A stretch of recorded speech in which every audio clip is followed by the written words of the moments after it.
Une fois de plus, bienvenue mesdames et messieurs dans ce journal. Tragédie de Goma.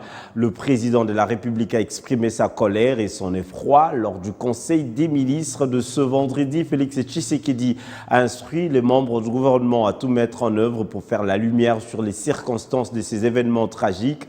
Une délégation de membres du gouvernement a été dépêchée sur place.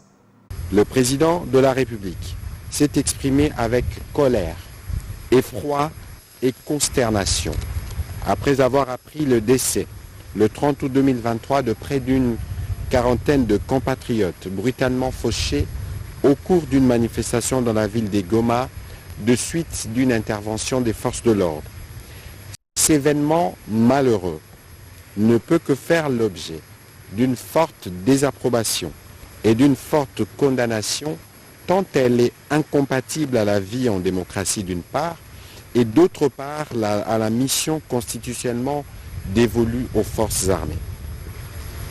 Le président de la République a appelé la justice à faire la lumière sur ces drames et d'établir rapidement les responsabilités tout en soulignant que ces drames ne peuvent pas et ne demeurera pas impunis. Aux familles des victimes, il a présenté au nom du peuple congolais ses condoléances les plus attristées. Le président de la République a aussi saisi cette occasion pour lancer de nouveau un appel aux forces de l'ordre dont les efforts devant être mis en œuvre dans le registre de la prévention et du dialogue avec la population qu'elle a la noble mission de protéger.